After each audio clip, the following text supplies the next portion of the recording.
The story most people told after the Ravens game was simple: Shedeur Sanders flopped. A 4 for 16 showing with barely any rhythm or momentum. But that story unraveled the moment Kurt Warner queued up the film. Kurt Warner speaking, what he saw wasn't incompetence, it was mismanagement. Sanders wasn't missing open guys or flailing under pressure. He was reading the field, anticipating throws, and getting punished by a playbook that gave him no chance. Warner's review flipped the narrative. Suddenly, this wasn't a bad rookie debut. It was a glimpse of a quarterback surviving the chaos and still delivering pro-level. Every throw Sanders made was under duress. If you're into the real story and all the messy twists they don't show on highlight reels, go ahead and subscribe. And if you're sticking around to see how this Browns QB chaos plays out, you should definitely be subscribed. Every decision had to account for broken protection and non-existent checkdowns.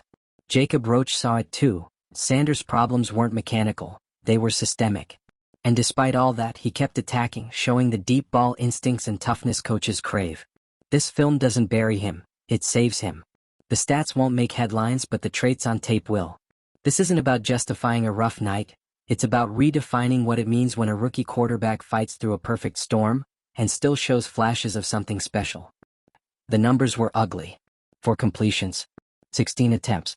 That's what the stat sheet said about Shedeur Sanders' performance against the Ravens. And for a lot of people that was enough. They didn't need to watch the tape. They didn't care about the circumstances. Just 4 for 16 and the judgment was immediate. He's not ready. He's not it. But that's not what Kurt Warner saw.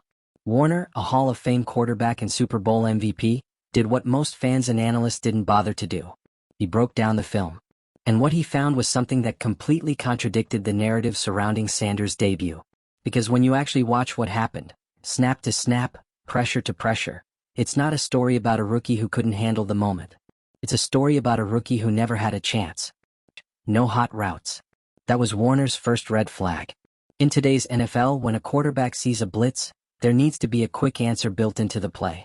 A receiver adjusts their route, the quarterback has an outlet, and the play has a shot at survival. That's the bare minimum. And yet, the Browns gave Sanders none of it. 0 built-in blitz beaters. No quick relief valves. He was being hunted with no escape plan. Then came the protection breakdowns. Warner pointed out just how disorganized the pass protection was, especially after the Browns lost both of their starting tackles early in the game. Any coaching staff worth their headset would have adjusted on the fly. Add a tight end. Leave a running back in to help. Move the pocket. But nothing changed. Sanders was left standing behind a patchwork line, facing a top-tier Ravens defense that was more than happy to exploit every crack. And through that, he still made NFL-level throws. That's what Warner kept coming back to. The throws. The placement. The poise. The arm talent. Sanders wasn't just hanging on, he was attacking. He wasn't bailing from the pocket early. He wasn't playing scared. He was standing tall and looking downfield. And when he got even a sliver of time, he made throws with anticipation and touch. The kind of throws that you can't teach. The kind that don't show up in box scores. That's what's so frustrating about how his performance has been framed. 4 for 16 tells none of that story. It doesn't tell you about the pressure. It doesn't show you the busted protection. It doesn't tell you there were no quick options on blitzes. It just shows you a number. And for most people, that's enough to draw. Jacob Roach speaking, but the film says otherwise. Jacob Roach from Barking Browns backed up Warner's analysis with his own perspective. He pointed out the same structural problems in the offense. The lack of support. The absence of a plan tailored to a rookie quarterback making his debut. Roach noted that Sanders made aggressive vertical throws that mirrored what you see from experienced pros. And just like Warner, he acknowledged the mistakes, but in context. Yes, there were times Sanders held the ball too long. But when you've got no hot reads and no checkdowns, what do you expect? That's not a quarterback failing to make decisions. That's a quarterback stuck in a system that gives him none. Roach emphasized that those mistakes were the product of a broken setup, not an absence of talent. And again, that's what matters here. Because the talent is there. You can see it in the way Sanders attacks defenses vertically. In the touch on his deep throws. In the willingness to take shots even while being hit. This isn't about excuses. This is about understanding what really happened. If Sanders had come out and thrown a bunch of safe, underneath passes, padded his completion percentage and avoided mistakes, people might have been satisfied with the numbers. But Warner made it clear, Sanders was trying to win, not survive. He was trying to play quarterback, not just manage chaos. And that's what should excite people. It's also what should terrify the Browns coaching staff. Because the only thing more obvious than Sanders' raw ability was how badly the staff failed him. This wasn't just a tough matchup. This was a total breakdown in preparation and in-game adaptation. Warner's film review laid it out. Roach echoed it. Anyone watching the tape with a football IQ above 0 could see the same thing. Shedeur Sanders was put in a nearly impossible situation and still managed to show glimpses of what he could, and now we're heading into the Raiders game. And this one is different. This time, Sanders will have a full week of preparation. The coaches have had time to digest what went wrong. They've seen the breakdowns. They've heard the criticism. They've watched the same film Warner did. So what now? Do they adjust? Do they protect him? Do they build a plan that reflects his strengths? His deep ball accuracy, his decisiveness when given time, his vertical mindset? Do they actually coach this week? Because this game isn't just about Sanders. It's about the staff. It's a test of whether they can learn, whether they can build, whether they care enough to give their quarterback a fair shot. If they do, if they make the necessary changes, you're going to see a very different game. Because the arm strength is real. The touch is real. The decision-making when the conditions aren't chaos is absolutely there. That was clear in the flashes we saw against Baltimore. If you protect him just a little, those flashes turn into drives. Maybe into points. Maybe even into wins. But if the same mistakes happen again? If Sanders is back there with no hot routes, no pass pro help, and no adjustments? Then we're not talking about player development anymore. We're talking about systemic failure. About a franchise that still hasn't figured out how to build around a quarterback. This is what makes the Raiders game critical. Not for playoff hopes. Not for stat padding. But because it's the next piece of evidence in a bigger story. A story about whether the Browns are finally ready to develop a quarterback who can play, or whether they're just going to keep wasting talent. Because that's what Sanders has. Talent. And now the coaches have one job: don't waste it. If you're watching this unfold, let us know what you think. Is this the week the Browns get it right? Or are we heading into another game where the quarterback is set up to fail? Drop your thoughts in the comments. Like if you're done judging quarterbacks by box scores. Share this with someone who still thinks 4 for 16 means there's no future here. And subscribe for more Film First hype-free breakdowns, because we're going to keep telling the truth whether it's popular or not. The numbers lied. The tape told the truth. Let's see if the coaching staff finally starts listening. The countdown to the Raiders game is ticking, and all the noise around Shedeur Sanders is still being filtered through that same tired box score. For completions. 16 attempts. But at this point, that number is less of a reflection on Sanders and more of a mirror held up to the Browns' offensive coaching staff. Let's be blunt. The tape is out. The film doesn't hide. And what Kurt Warner did wasn't just a standard analyst, it was a correction. A reframe. A veteran quarterback peeling back the layers of a system that set a young player up to fail, and in the process, exposing just how many people misjudged what they saw on. Because what Warner revealed was a quarterback who, despite all the chaos, showed NFL traits. And that's the keyword, traits. Not hype, not narratives, not social media buzz. Real, evaluable quarterbacking traits. The kind coaches are supposed to identify, isolate, and build around. But instead, Sanders was dropped into a disjointed, protection-busted, zero-adjustment disaster of a game plan and told to operate like nothing was wrong. And still, he made NFL throws. Warner pointed to them. Touch passes down the sideline. Anticipation throws into coverage. Patience under pressure.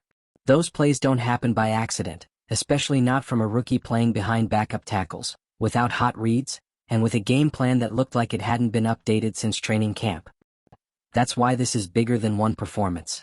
Because if a quarterback can show you flashes like that under those conditions, the natural question becomes, what happens when the conditions improve? What happens when he's protected? When the game plan includes built-in solutions?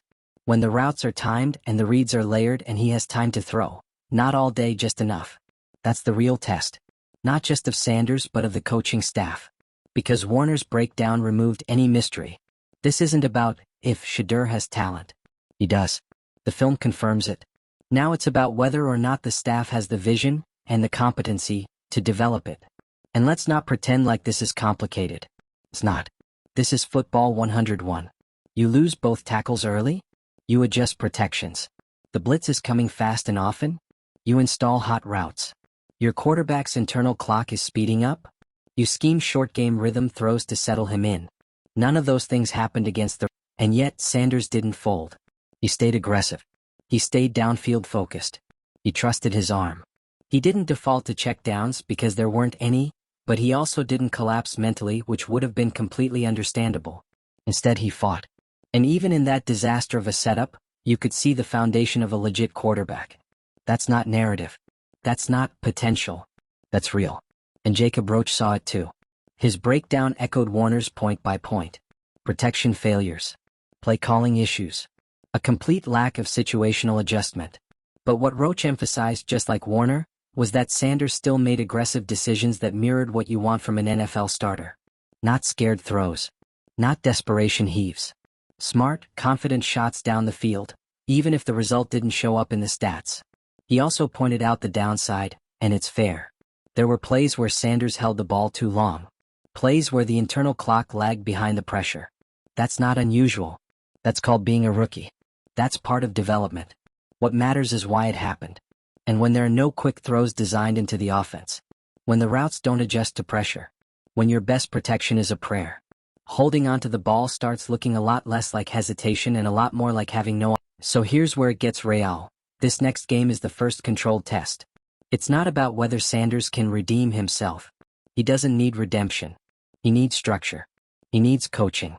And he needs a plan that matches his strengths.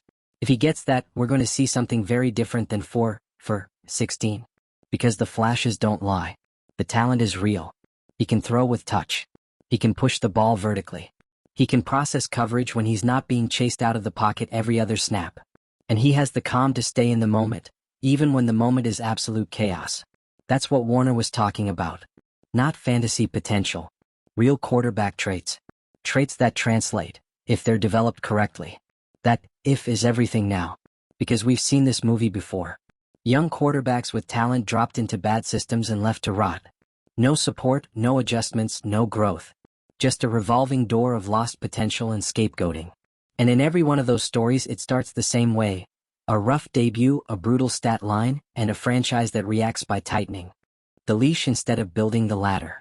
The Browns have a choice now. Build the ladder. Tailor this week's offense to what Sanders does well.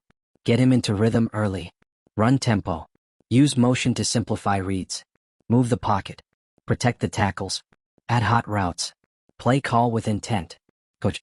Because if they do that and Sanders shows what Warner saw, then this turns fast. The narrative flips from rookie meltdown to rookie resilience. From not ready to look again. From just to fill in to maybe this guy is the future. And if they don't? If it's more of the same? Then everyone knows what this really is. Not a quarterback problem. A coaching problem. A development problem. A franchise problem. The Raiders' game is the turning point.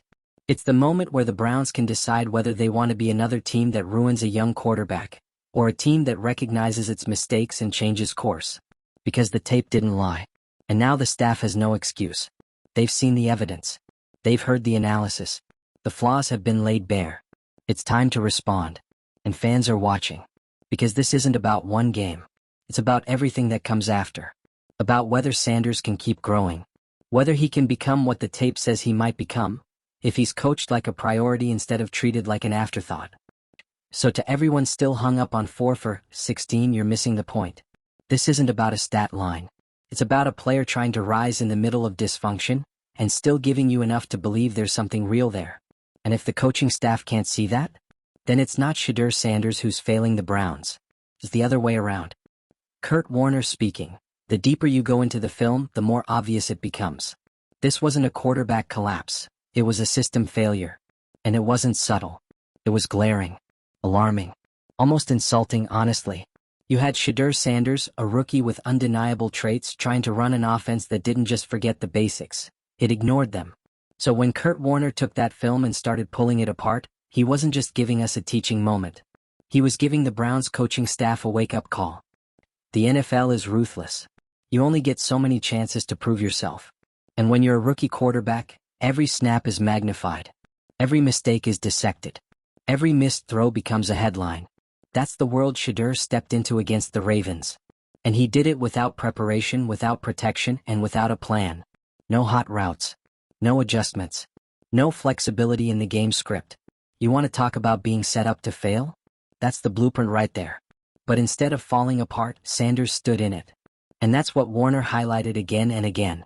The throws, the composure, the mentality. He didn't look overwhelmed. He didn't flinch. When he had time, even just a second, he kept his eyes downfield and let it rip. That's not panic. That's trust in your own ability. It's why Warner kept coming back to the word trait. Not result. Not outcome. Trait. That's the kind of thing coaches hang their hopes on. You don't need a perfect game to spot future potential. You just need enough tape to say, yeah, he's got that. And Sanders showed it. Over and over again. In the middle of total dysfunction. Let's take a step back here. The Browns lost both starting tackles early in the game. That alone would cause issues for even veteran quarterbacks. But for a rookie? That's a crisis. And yet, there was no adjustment in protection. No shift in philosophy. No extra bodies to help on the edge.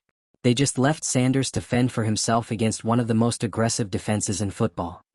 And even then, the kid kept firing. That's not normal. That's not what you expect from someone making their debut in the middle of a broken offensive game plan. But Sanders didn't shut down. He leaned into it.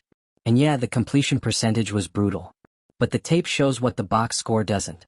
This is a quarterback who has the tools. That arm strength? It's real. The ball jumps out of his hand. There were throws into tight windows, throws with layered touch, throws that required precise timing, all while being chased out of the pocket almost every other snap. The vertical aggression? That's not just confidence. That's instinct. That's knowing what's available and trusting your ability to get the ball there. Warner pointed out how often Sanders went after those shots, not blindly but with intent. With awareness. He wasn't just winging it.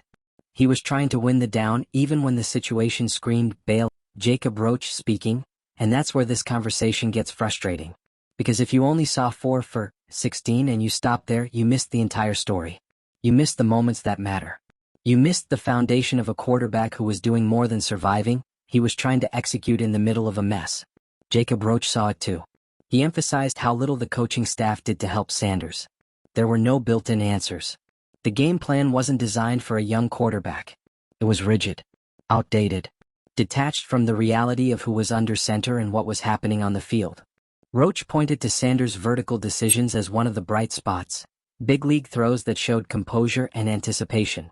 That's what evaluators want to see. That's what separates placeholders from long-term investments. And now comes the next chapter. The Raiders game. It's not just another opportunity, it's the first real chance to do this the right way. A full week of preparation. Time to install an actual game plan. Time to tailor something to Sanders instead of plugging him into a script meant for someone else. Time to fix what went wrong.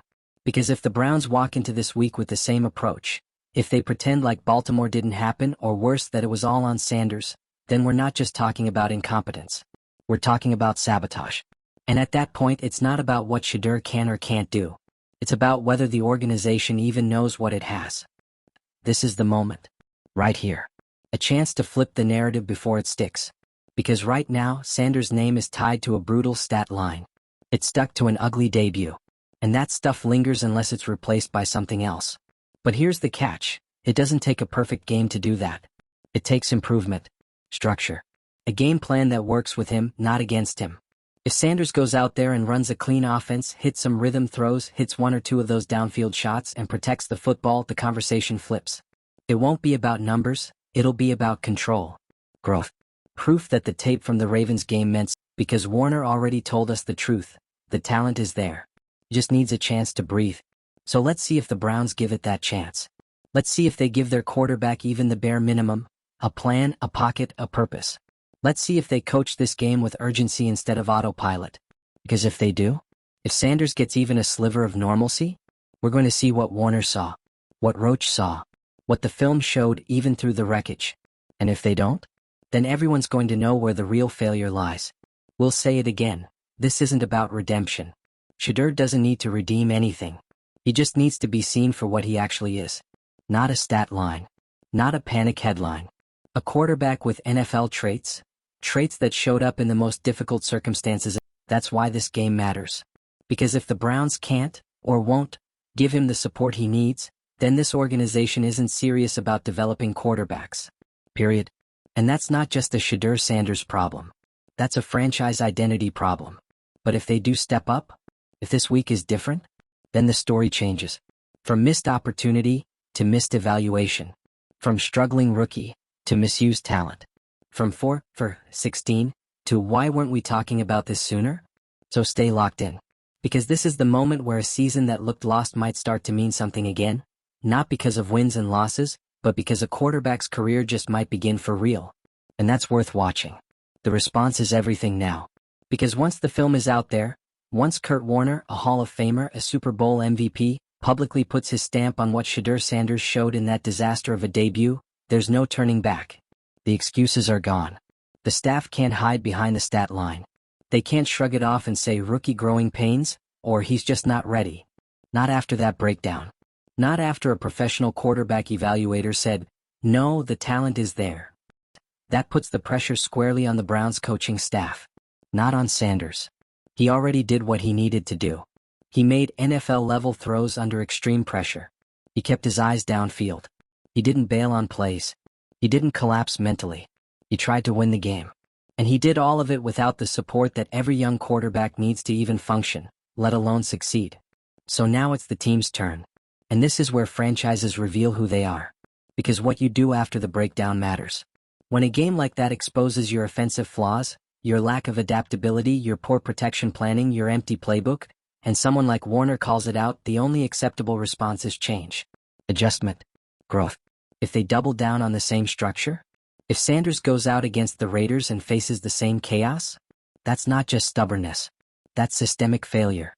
But if they respond? If they take what the film showed and install a plan that protects him, that plays to his strengths, that gives him time and rhythm and answers? Then you have a quarterback with the tools, the mentality, and now, finally, the support. And maybe that's the shift this team has been waiting for. Maybe this is where things finally click, not because of a stat line but because the tape stopped lying.